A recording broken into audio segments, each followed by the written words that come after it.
एक मुलाकात ऐसी शख्सियतों के साथ जिन्होंने दिया है अपने जीवन को एक नया मुकाम।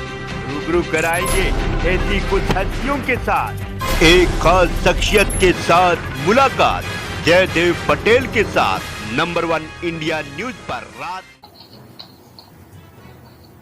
नमस्कार, आप देख रहे हैं नंबर 1 इंडिया न्यूज। मैं हूं आप सभी के साथ जयदेव पटेल और आज एक खास शख्स के साथ मुलाकात प्रोग्राम में बात होगी। राज्यों की जंग अब शुरू हो गई है। चुनाव की जो डेट है वो डिक्लेयर कर दी गई है। 5 राज्यों में चुनावी तारीखों का ऐलान। उत्तर प्रदेश में 7 चरणों में चुनाव होगा। उत्तर प्रदेश में 10 फरवरी को पहले चरण का मतदान होगा, 14 फरवरी को दूसरा चरण, 20 फरवरी को तीसरा चरण और 23 फरवरी को चौथा चरण, 27 फरवरी को 5वां चरण, 3 मार्च को 6ठा चरण और 7 मार्च को आखिरी चरण का मतदान होगा। इसके बाद 10 मार्च को नतीजा आ जाएगा। तो वहीं पंजाब में, उत्तराखंड में और गोवा में वैलेंटाइन डे के दिन यानी कि 14 फरवरी वहां पर एक ही चरण में चुनाव होंगे। मणिपुर में 2 चरण में चुनाव होंगे। 27 फरवरी को पहला चरण का मतदान होगा और 3 मार्च को दूसरे चरण का मतदान होगा। 10 मार्च को ये नतीजे आ जाएंगे। लेकिन इन तारीखों से ज्यादा बड़ी चुनाव आयोग की प्रेस कॉन्फ्रेंस है, क्योंकि चुनाव आयोग ने एक जो घोषणा की है वो बहुत महत्वपूर्ण हो गई है।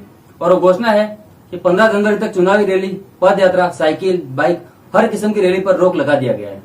लेकिन जो एक बड़ा सवाल यहाँ पर पूछा जाएगा वो है कैंपेनिंग पर प्रतिबंध। देखिए, बहुत जरूरी हो जाता है कोविड-19 की वजह से, लेकिन ये जमीनी हकीकत इसकी क्या होगी? जमीन पर ये प्रतिबंध किस तरह से लगाए जाएंगे, कैसे लागू किए जाएंगे?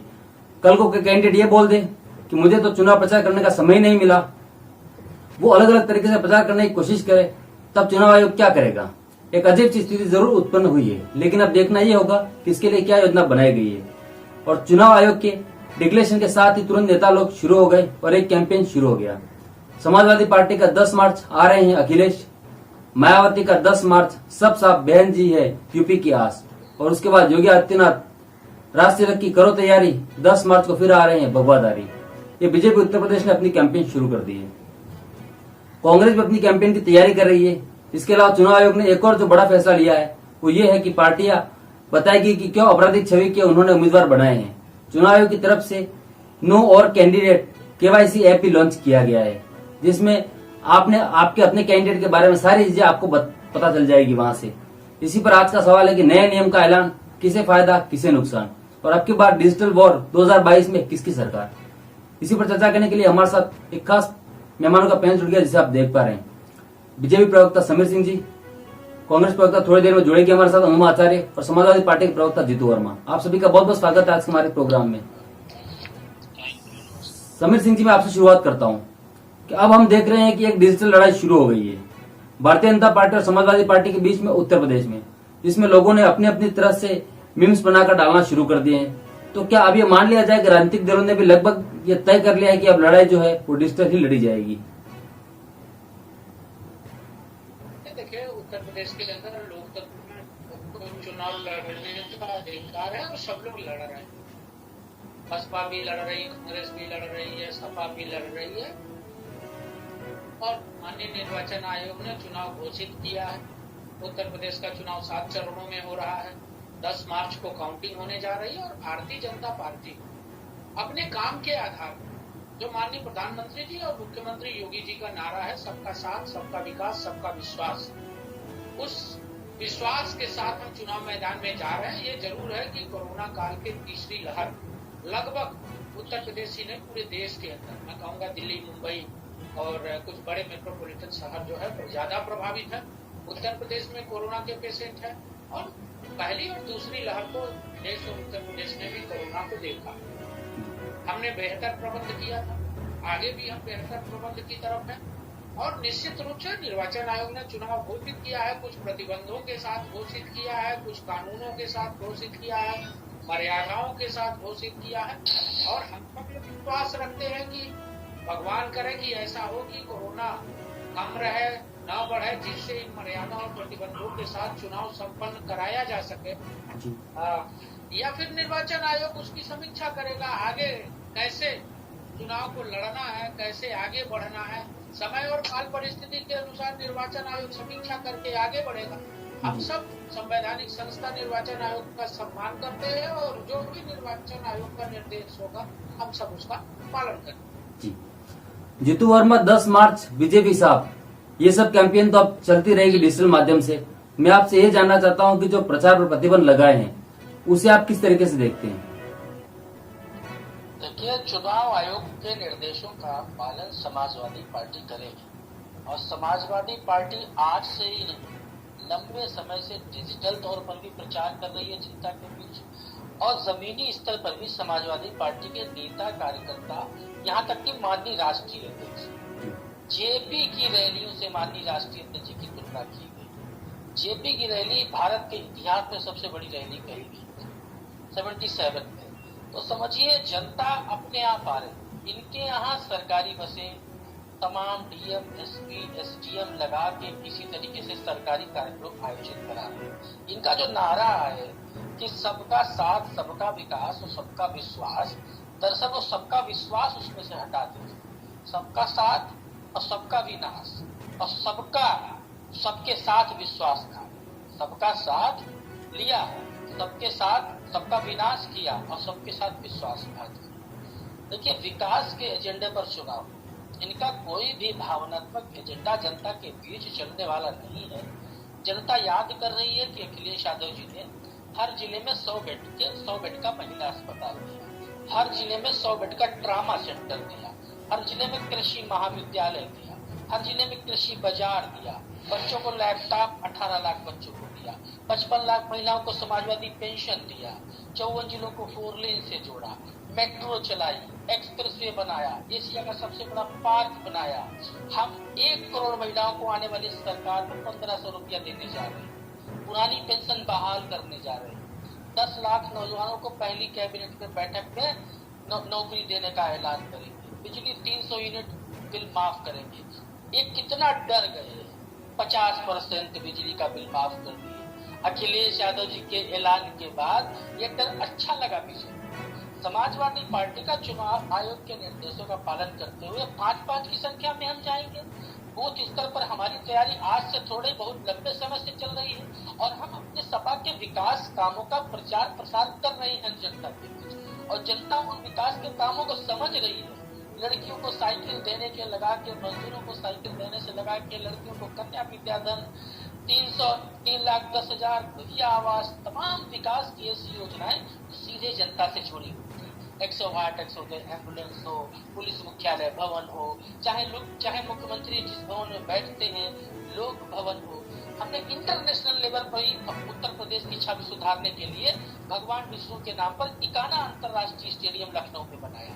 ये अपने 5 काम बता दें महिलाओं के लिए। इन्होंने जो स्पेशली तौर पर भारतीय जनता पार्टी ने महिलाओं के लिए अगर कुछ किया हो तो 5 काम नहीं बता पाएंगे, हम बता देंगे आपको। हर जिले में 100 बेड का महिला अस्पताल, 7 लाख लड़कियों को साइकिल, 7 लाख लड़कियों को कन्या विद्याधन, 8 लाख लड़कियों को लैपटॉप, 1090 महिला सुरक्षा हेल्पलाइन, और इसके साथ 108, 102 एम्बुलेंस की योजना। 5 से ज्यादा हमने बता दी, लेकिन हमारी ही योजनाओं को ये आगे नहीं बढ़ा पाए। तो आज भारतीय जनता पार्टी से उत्तर प्रदेश की जनता नाराज है। ऐसा नहीं है कि सपा विकल्प है इसलिए समाजवादी पार्टी को सरकार में लाना चाहती है उत्तर प्रदेश की जनता। सपा विकल्प इसलिए है क्योंकि हमने विकास का खाका खींचा और उस पर काम किया। ठीक है, और उस काम ठीक है जीतू जी आपकी बात का समीर जी कुछ रेस्पॉन्स करना चाहते हैं। इन्होंने जीतू समीर जी, आपने विश्वास के नाम पे विश्वासघात किया लोगों के साथ में, ऐसा समाजवादी पार्टी का कहना है। देखिए, 2-3 चीजें मैं कहूँ। एक तो इनको विकास से कोई मतलब नहीं है, ये विनाशवादी। 5 काम बता दीजिए महिलाओं के लिए, महिलाओं के लिए किए हुए 5 काम। नहीं बोला भाई, नहीं हमने सिर्फ एक क्वेश्चन किया, हम नए चीजों के लिए नहीं कर रहे। जीतू जी एक बार उनकी बात पूरी होने दीजिए। जीतू जी एक बार उनकी बात पूरी होने दीजिए, सबको मौका मिलेगा। हमारा क्वेश्चन है, हम बीच में नहीं बोल रहे, हमारा क्वेश्चन है महिलाओं के विकास के लिए किए गए 5 काम बता दीजिए, पूछ लीजिए। देखिए, एक तो ये विकास पुरुष बनते हैं, इनका विकास पुरुष गायत्री प्रजापति से शुरू होता है। बलात्कारी गायत्री प्रजापति जो खनन माफियाओं को पैसा लेके और अखिलेश जी को देते थे, वो आज कहाँ है? ये महिलाओं का विकास गायत्री प्रजापति के माध्यम से कर रहे थे। मैं 2 ही नाम बताऊंगा, मैं 20 नाम बता सकूंगा, समय ज्यादा लगेगा। गायत्री प्रजापति कहाँ है जरा इनसे पूछ लीजिएगा। अब किस केस में आजीवन कारावास की सजा झेल रहे हैं। गिरफ्तारी उनकी हमारी सरकार बनने के बाद हुई और 4 साल में आजीवन कारावास की सजा उनको हो गई। इनकी सरकार में वो माननीय मंत्री थे, खनन मंत्री थे और अखिलेश जी के चहेते थे। इसके आगे मैं नहीं कुछ बोलूंगा। ये विकास करता। 2017 तक उत्तर प्रदेश में 13 मेडिकल कॉलेज थे। 13 से 14वां मेडिकल कॉलेज नहीं बना पाए, सैफई में बनाए, वो भी एक गांव में ले जाके। मैनपुरी में नहीं बनाया इन्होंने, इटावा में नहीं बनाया, सैफई 150 कमरों का हाउस और मिनी पीजीआई बनाया उन्होंने। वहां कौन जाता है ये अखिलेश जी बताएंगे और ये समाजवादी पार्टी के नेता। ये विकास करना। बिजली की बात कर रहे हैं। बिजली 4 जिले को मिलती थी इनकी सरकार, बाकी जिले में बिजली आती ही नहीं थी, तो फ्री बिजली किस बात की भाई।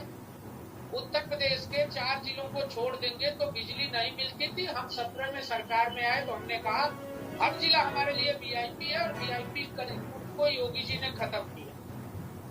पूरे उत्तर प्रदेश को हम जिला मुख्यालय को 20 घंटे, तहसील को 18 घंटे और गांवों को 18 घंटे और तहसील मुख्यालय को 20 घंटे और जिला हेडक्वार्टर को 24 घंटे बिजली देने के लिए हमने कहा था।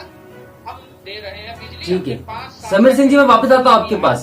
एक जिले बताते हैं। समीर सिंह जी वापस आ रहा हूँ। के लोग भी नहीं समीर सिंह जी मैं दोबारा आ रहा हूँ आपके पास में। गोरखपुर को मिली अनु आचार्य जी, आप थोड़ा सा लेट जुड़े थे। एक वापस आ रहा हूँ मैं सर, आप तक दोबारा आता हूँ। तो प्रश्नों का जवाब देते। मैं दोबारा आता हूँ सर आपके पास में। पुलिस की भर्ती अनु आचार्य जी किए, इनसे पूछो कि इन्होंने सर, मैं दोबारा आ रहा हूँ आपके पास में। अनु आचार्य जी, आप थोड़ा लेट जुड़े हमारे साथ में। चाहे ऑन ग्राउंड प्रचार हो या डिजिटल प्रचार हो, कई बार इस चीजों पर चर्चा हुई है और कांग्रेस के सभी सारे जो नेता है इस बात को माना भी है कि प्रचार और प्रसार में भारतीय जनता पार्टी को और मार्केटिंग में बीजेपी को आप बहुत आगे मानते हैं। जैसे एक चीज कांग्रेस हमेशा कहती है कि वो मार्केटिंग में बहुत ज्यादा विश्वास रखते हैं, तो आपको नहीं लगता है कि इस माध्यम से भी उनको आप ज्यादा एज हो सकती है? ये तो सर्वविदित सत्य है कि सबसे ज्यादा कॉर्पोरेट बॉन्ड से चंदा बीजेपी को मिलता है। सबसे ज्यादा एक तरह से झूठा प्रचार प्रोपेगेंडा इनकी बीजेपी आईटी सेल करती है। आपको याद होगा एक, या आपको शायद नाम भी मालूम हो, एम्को वर्ल्ड वाइड नाम की कंपनी थी जिसने 2014 के गुजरात मॉडल को बनाया था। उसके बाद ऐसा कोई मॉडल था नहीं, लेकिन उसका प्रचारित किया गया और उसके बाद इसी तरह के केवल प्रचार। आप देखिए हर रोज पूरा फुल पेज न्यूज़पेपर में आता है, जो लिखा होता है वो बिल्कुल नेशनल क्राइम ब्यूरो के रिकॉर्ड से बिल्कुल उलट बातें लिखी होती हैं कि उत्तर प्रदेश में क्राइम नहीं है, उत्तर प्रदेश में महिलाओं की स्थिति अच्छी है, वो रात को 12 बजे जेवर पहन के निकल सकती हैं। मतलब क्या है कि बचपन में बहुत सारे लोग ऐसे होते हैं, बचपन में युवावस्था में वो लोग सत्य कथा और मनोहर कहानियां पढ़ पढ़ के बड़े होते हैं। तो भारतीय जनता पार्टी वही है, उसका जैसे अच्छे साहित्य और सत्य कथा मनोहर कहानियों की तुलना करते हैं बीजेपी और कांग्रेस में, वही फर्क है। कांग्रेस जहां एक तरफ अच्छी साहित्यिक और समझदार पार्टी है, बीजेपी एक तरह से गुंडई करने वाली पार्टी है।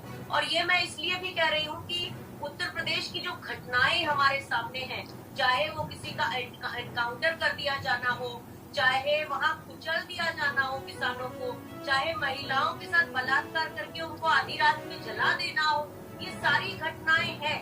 लेकिन इन सब के ऊपर भारी क्या पड़ जाता है, इनका जो धर्म के प्रति घृणा फैलाना, किसी एक धर्म को कॉर्नर में कर देना और बाकी धर्मों को उसके अगेंस्ट खड़ा कर देना। इनका विकास कुछ नहीं है, विकास सिर्फ मार्केटिंग है।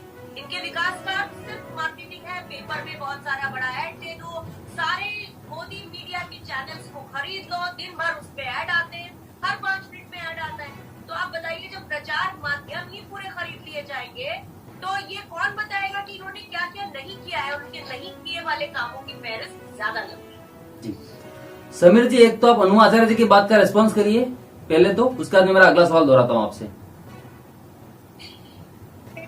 कांग्रेस के प्रवक्ता ये भूल गई कि सर्वाधिक समय देश में कांग्रेस ने सरकार चलाया और सर्वाधिक बड़े बड़े भ्रष्टाचार भी कांग्रेस की सरकार में हुए। इस नाते पैसा तो कांग्रेस के पास और उनके जीजा जी रावत बड्रा जी।